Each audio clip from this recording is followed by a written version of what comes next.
Hi, I'm Rob Malicki and I am the founder and chief operating officer of the Global Society. And I'd like to welcome you to this course on the history of outbound mobility in Australia. I'm actually filming this down in Canberra. You can see it's just springtime here. The trees over there haven't yet got their leaves back. Sun setting off to the west, so it's a little bit hazy here.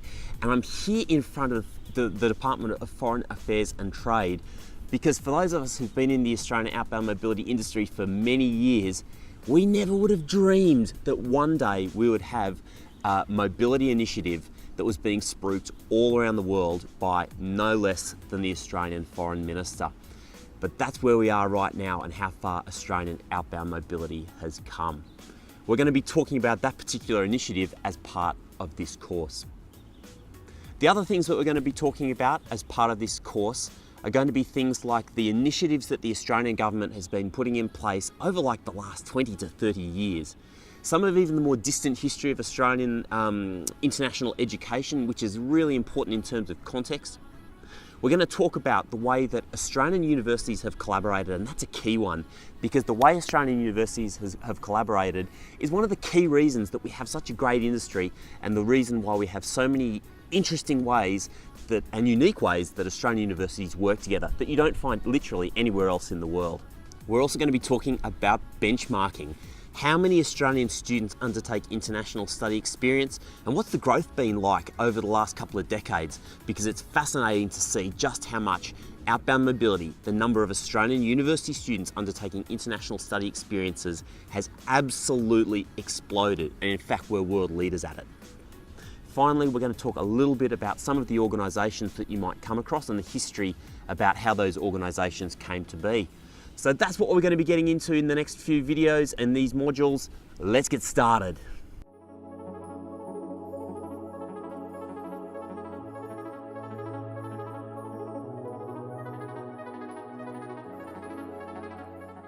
Okay, so let's talk about government initiatives, because government has obviously been a really important driver of making sure more Australian students have international study experiences.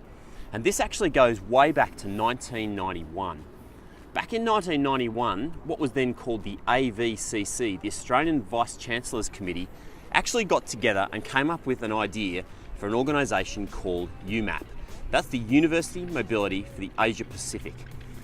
UMAP, designed back in 1991, was the original concept for trying to increase the amount of student mobility within the Asia Pacific region. The Australian government was actually an early subscriber to UMAP. So UMAP is based around a model of subscription where governments from around the region pay to actually join and support the scheme. In 1996, the Australian government and the other UMAP countries started the UMAP Scholarship Program. And this was really one of those pivotal moments where the idea of mobility being this nice, warm, fuzzy thing became a reality. And the UMAP scholarships basically ran for like almost 10 years after that without much of a break. So UMAP was an enormous initiative. UMAP was based around the principle of exchanges. So one of the fundamental principles that underlay it was that one student going from one country to another country should literally exchange places. And so what that actually set up was a fairly complex mechanism between institutions, where institutions would swap students, like a traditional exchange. Once universities started sending more than 2 students per semester, then they were supposed to then go and sign a bilateral exchange agreement together.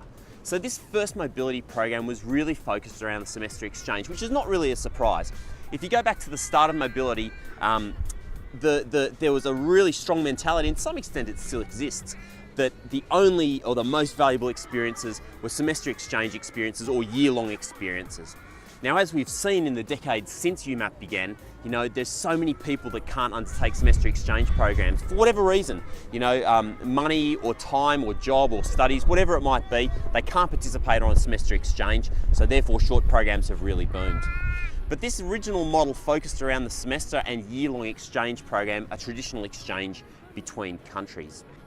Along with the exchanging of students and the scholarships that went with that, UMAP also started to look at some of the underlying problems that existed in mobility, and particularly around credit transfer.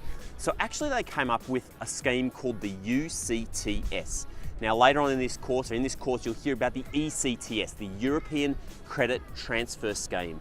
And the UCTS was actually going to be the UMAP Credit Transfer Scheme.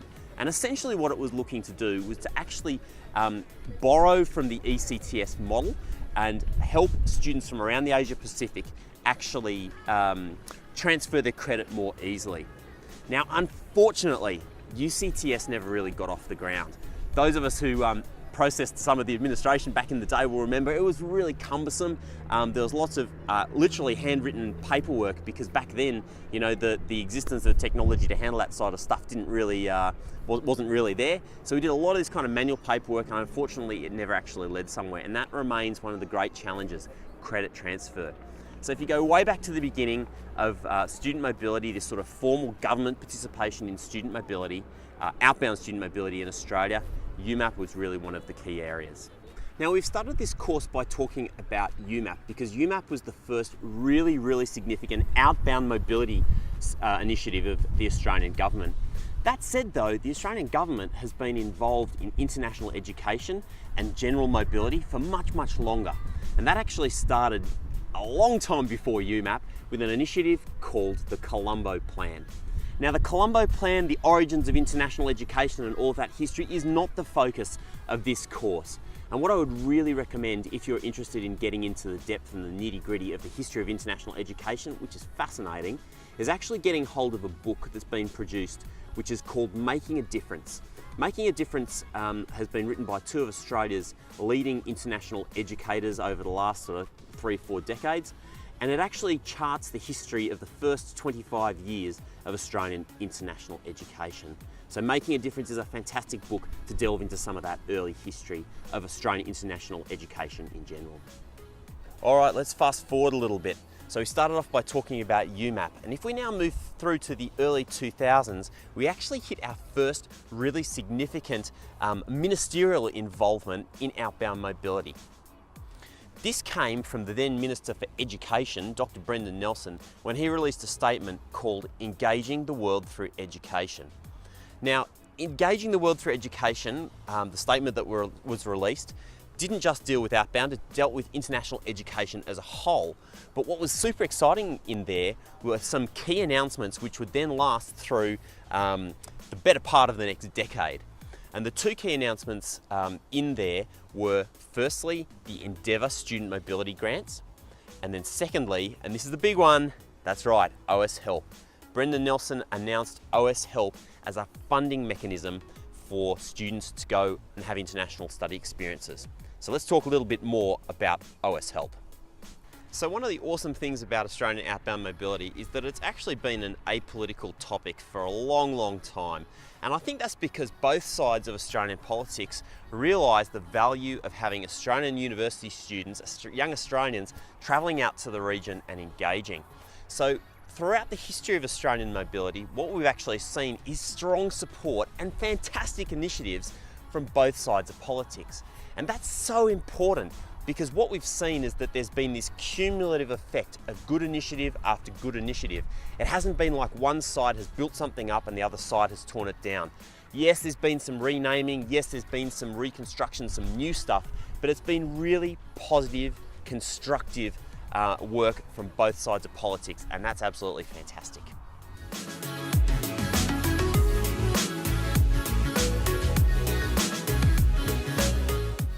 All right, so let's talk about OS Help, and this is one of my most favourite things, photobomb. Favouriteest things, because OS Help has had such an enormous impact on the number of Australian university students studying overseas. It was created by the Department of Education in 2003 and effectively rolled out from sort of 2004, 2005. I was pretty lucky back in the day because one of my bosses at Macquarie University was on one of the reference groups, was consulted with by the Department of Education, who actually implemented OS Help. So they basically came up with the scheme in-house and then went out and consulted with the sector. So a fantastic piece of work by the public service that has had such an enormous impact. So OS Help was originally conceived to basically provide support to Australian university students to study overseas as part of their degree for credit, and it was really aimed at the traditional semester exchange program. The number of loans that were available in the early days were around 10,000, so the Australian government had initially capped the number of loans that were available. That's actually increased since. And what was really important is that the government had this idea that there would be a 20% loan fee. So when a student borrowed money for OS Help to help pay for their international study experience, they would actually pay a loan fee to the Australian government of 20%.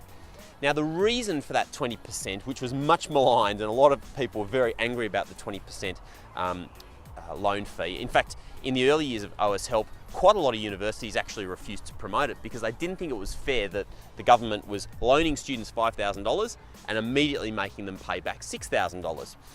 But the reason for that loan fee was because inside Australian higher education, in the HEC scheme in particular, 20% of that debt, so 20% of the money that the Australian government puts towards the HECS program, so loans to students, never gets repaid. And so the very clever bureaucrats over at the Department of Education came up with a way of making sure that OS Help was completely budget neutral in the first set phase of the program. And that was by including that 20% in the amount that all students had to pay, so that the government was never out of pocket. Now, of course, there's a bit of a fairness element in that all the students that do repay their debts then have to pay for the students that don't. That wasn't considered fair, and so that's going to be the subject of another topic that we're going to talk about a little bit later. But initially, 2003, 2004, Australian government came up with the idea for OS Help, and it was rolled out very quickly thereafter with some initial consultation with institutions.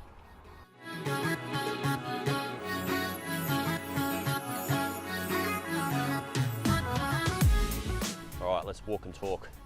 So, back in the early 2000s, we had the UMAP scholarship scheme. Then we had the announcement of the Endeavour program, and basically through the early to mid 2000s, you kind of saw a winding back of UMAP and a winding up of Endeavour. So by 2007, Endeavour mobility scholarships were in full swing. We're also really lucky in Australia because we've had the support of Chung Kong, which is an organisation based up in North Asia that's got really global reach, and they've been very generous in providing really significant scholarships over the last sort of 10 to 15 years. It's been extraordinary. So we've basically seen this growth in the Endeavour mobility program, and when we had Prime Minister Kevin Rudd came in, you know, obviously he was a man who knew a lot about the Asia Pacific region, spent a lot of time up in China, and he introduced the PM's Asia Awards, basically, PM Scholarship, which was an incredibly generous scheme to help Australian university students go and study up in the Asia Pacific. And that was an elite scholarship program. And that was really the first absolutely elite kind of program that we had here, helping students go and have really detailed, in-depth experiences in the Asia Pac.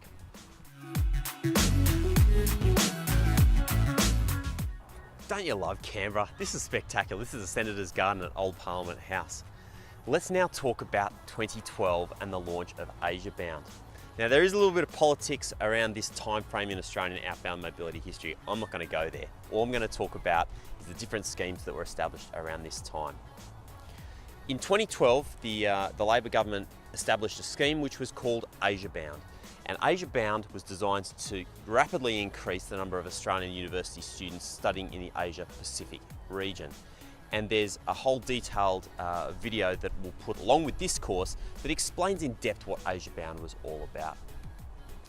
Now, there's some contention around this date because a few months prior to the announcement of Outbound, several months in fact, the then opposition Foreign Affairs spokesman, Julie Bishop, came out with what she was calling at the time the Reverse Colombo Plan.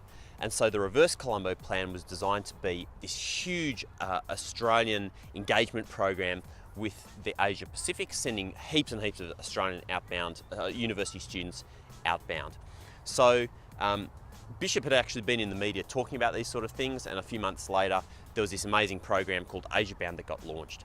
So politics being whatever the politics is, I'm not really interested in that. What we've seen, and obviously something like Outbound had to cook for a little bit of time, so we will never know which came first.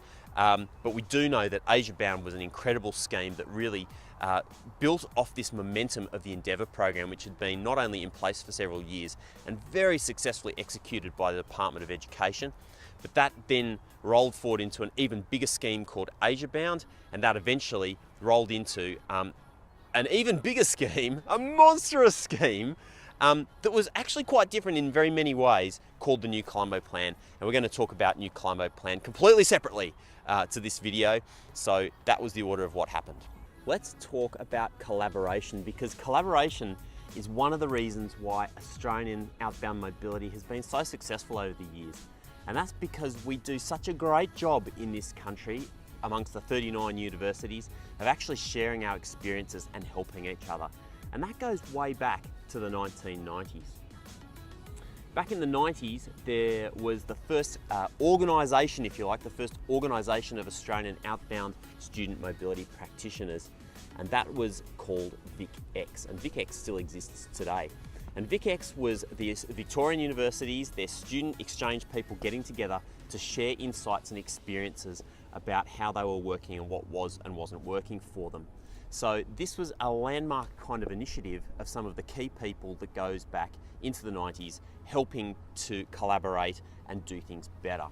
Also back in the 90s, you saw the foundation of Australia's first true international education organisation, and that was called ISANA, First International Education Association, ISANA. ISANA, and we're going to put the website up here so you can check out ISANA, initially started off by focusing on international student advisors, so those people inside international offices that were helping international students adapt and succeed at their time here in Australia.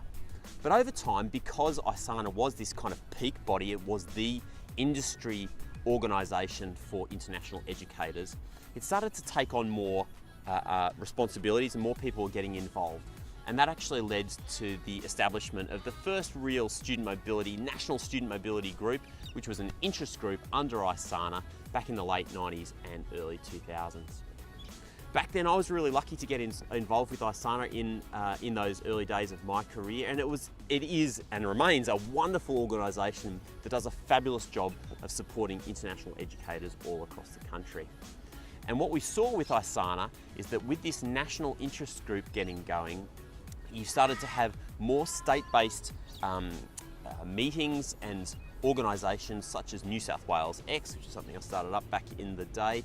The Queensland unis would get together, South Australian and West Australian universities would all catch up and get together in order to do that sort of thing that VicX had been already doing for probably more than a decade, just collaborating at that really basic level of sharing experience and best practice.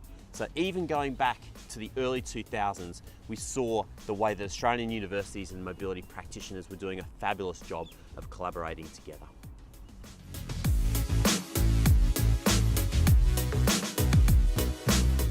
All right, let's walk and talk a little bit more.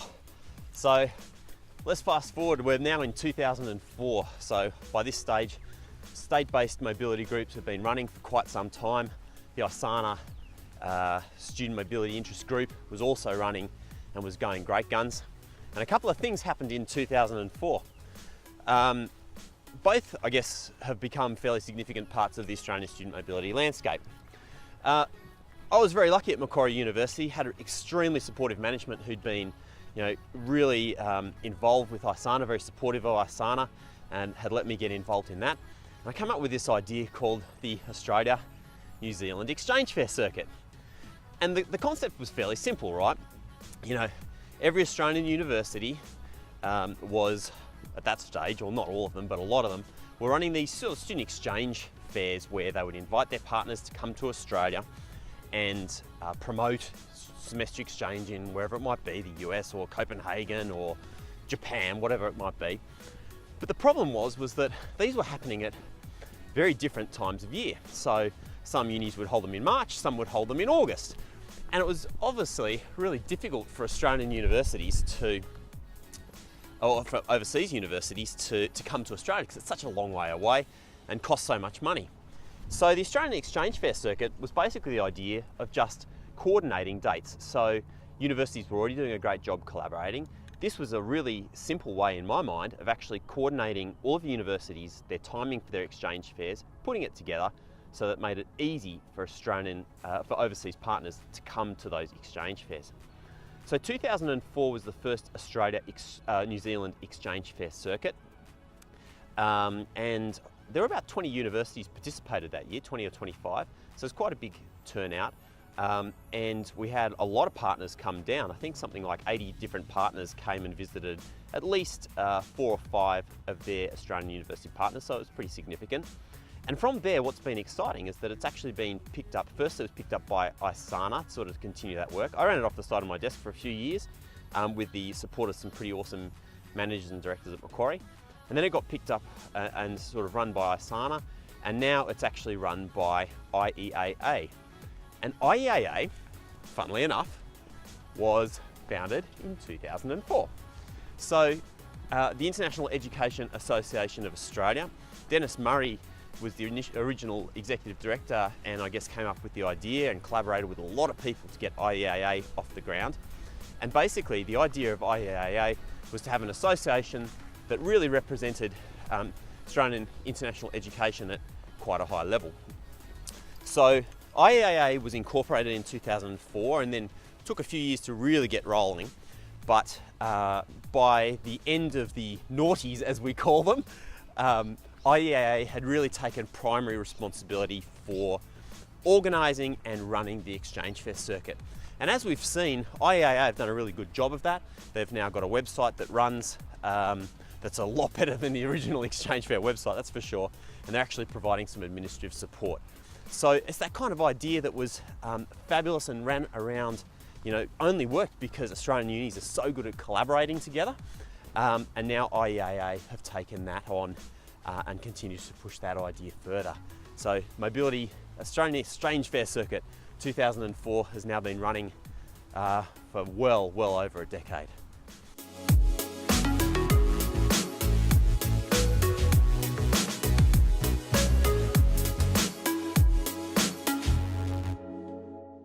Okay, let's talk about the National Forum on Outbound Mobility.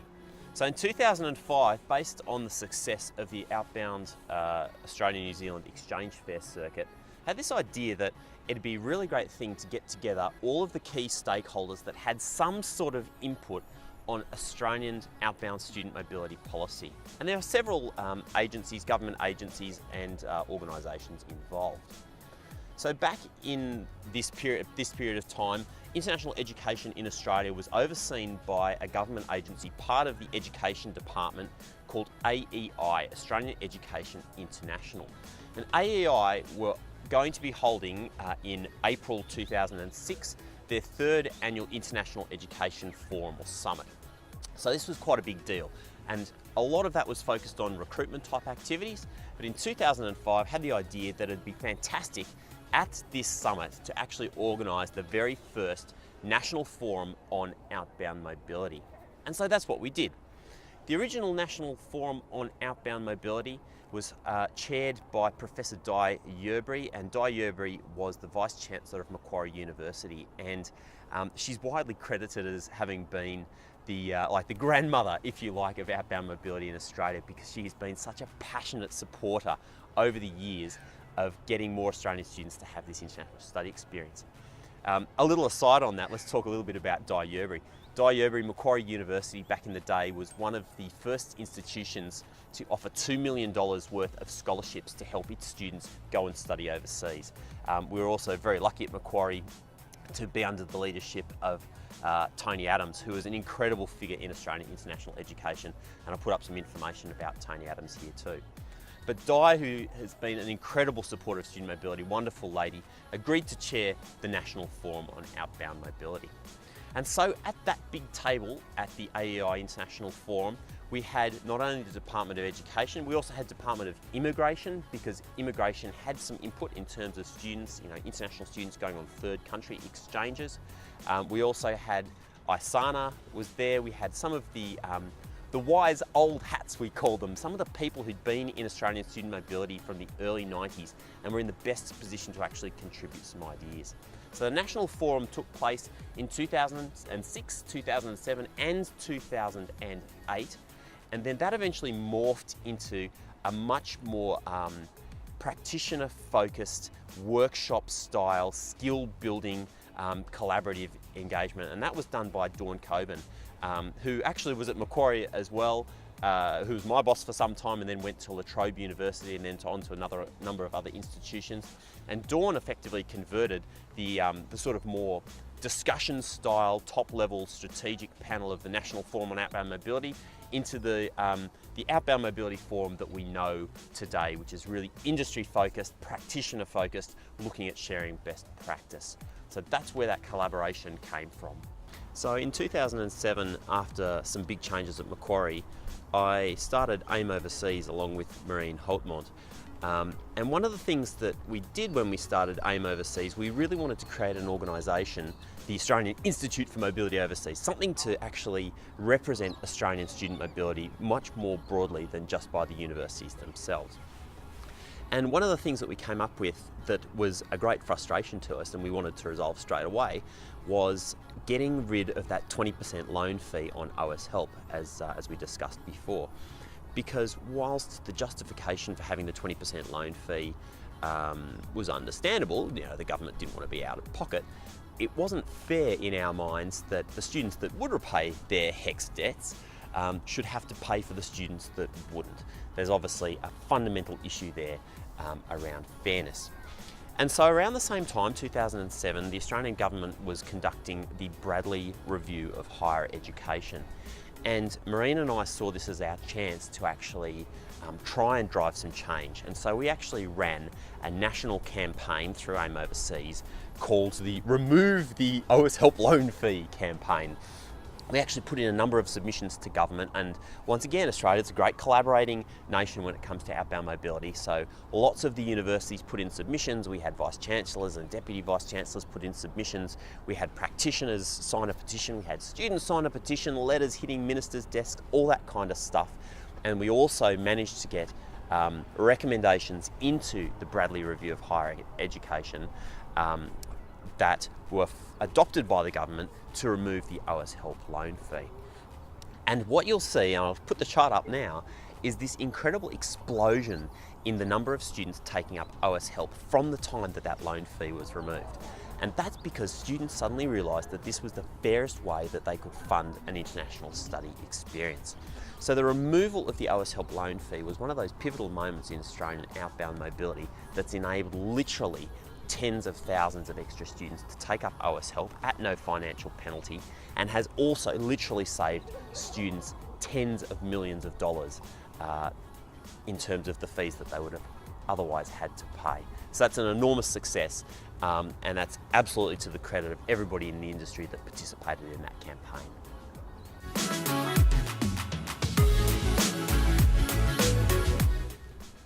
All right, so you've heard me say several times now that we've been incredibly lucky over the years to have the support of some incredible government departments that have backed Australian outbound mobility. We've had the Department of Education, which has been renamed heaps of different times. I'm just going to call them Education for now. And now, of course, we've got the Department of Foreign Affairs in recent times has been involved through the new Colombo Plan. And these guys have been fantastic supporters of student mobility, and there've been some incredible individuals and teams who've worked within those departments that have made student mobility so much better. Back in 2009, the Australian Department of Education, let's just call them Education, it's called something, a long acronym before that, decided that they actually wanted to support outbound vocational mobility.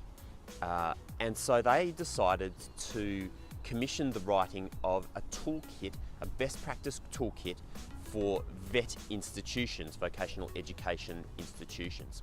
And so along with Rebecca Hall, I had the great privilege of writing that toolkit that helped vocational institutions to implement outbound mobility programs. Going forward from the VET toolkit, we then moved on to the higher education version, if you like.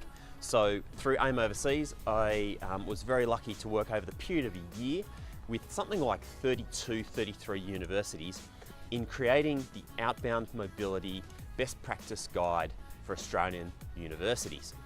And this was released in 2011. It's actually one of those seminal pieces of work that's still actually widely used all around the industry, because it was the first time that institutions had not shared information, because institutions were very good at sharing information at that time, and still are, but it was the first time that we actually thoroughly documented what institutions were doing. So the Higher Education Outbound Mobility Best Practice Guide was supported by Department of Education. It was published in 2011 and has subsequently led to a whole bunch of different projects and consulting work in terms of sharing that best practice across institutions. The other really important initiative around this period was in 2010, and that's when IEAA decided to set up its special interest group around student mobility. So Student Mobility Special Interest Group, 2010. And that was actually initially rolled out by John Maloney, who very well-known director in international education here in Australia, along with Nigel Cossar, who was at Uni of Melbourne at the time, and myself, and a couple of others who were heavily involved in getting that special interest group together. And that special interest group, as we've seen over the last sort of 6-7 years or more, has continued to grow and has become a really strong vehicle for sharing best practice. So not only did we have a best practice guide as a starting point, but we've now got this collaborative group that really has taken it on through things like the Outbound Mobility Forum and IEAA to really kind of drive that best practice agenda forward.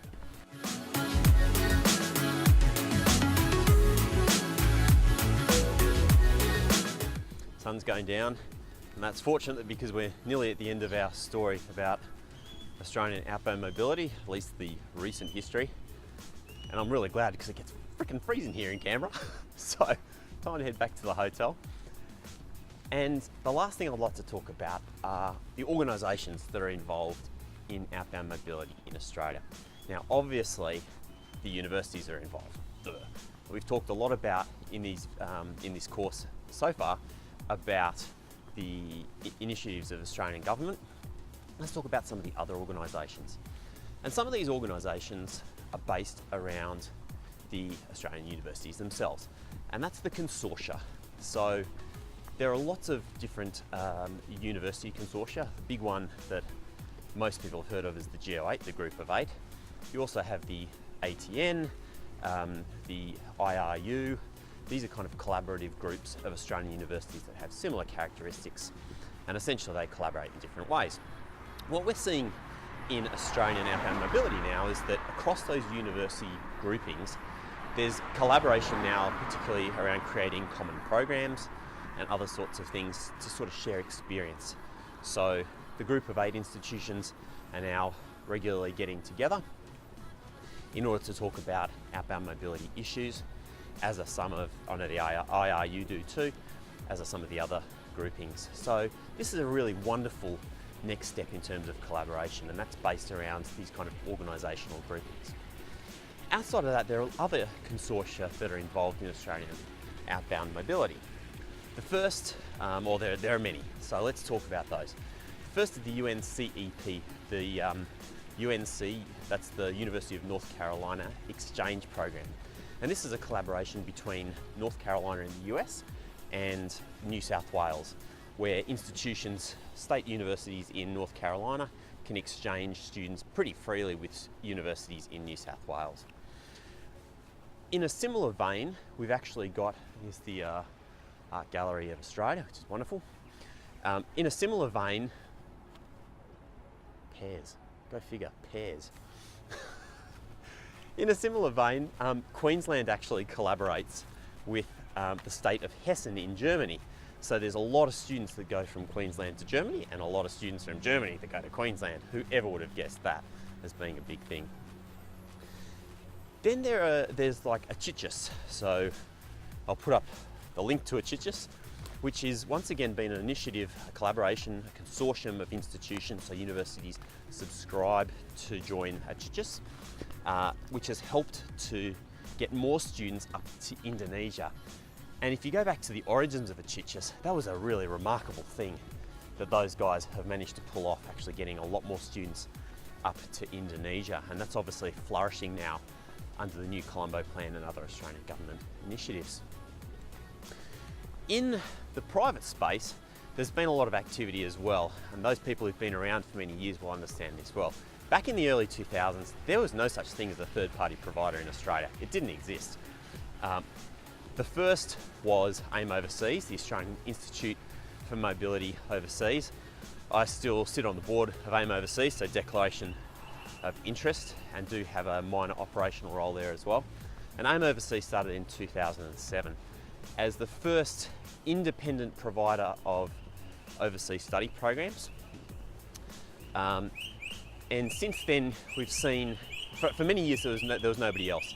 In 2013, we saw the arrival of CIS from the USA. CIS is a US study abroad provider who, through the very talented and wonderful Brad Doherty, has set up in Australia, CIS Australia, who have contributed an enormous amount to the industry as well.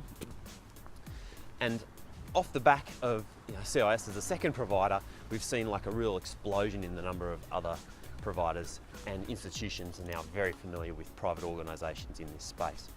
A couple of the others that you might not have heard about, way back in 2007 when we founded AIM Overseas, we actually also founded an organisation called AXAN, the Australian Exchange Alumni Network. We ran that for about 2.5 years, and basically we didn't have enough time or money to keep it going. But AXAN was actually the forerunner to the Global Society, which was founded in 2014.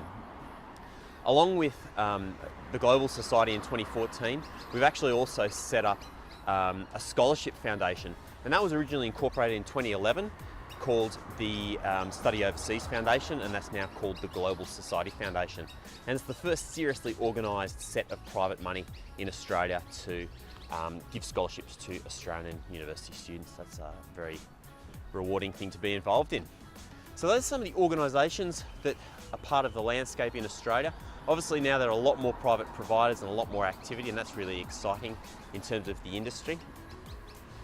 And that kind of concludes this first course. So let's work through some of the links, and if you have any more questions, make sure you ping them to us in the community.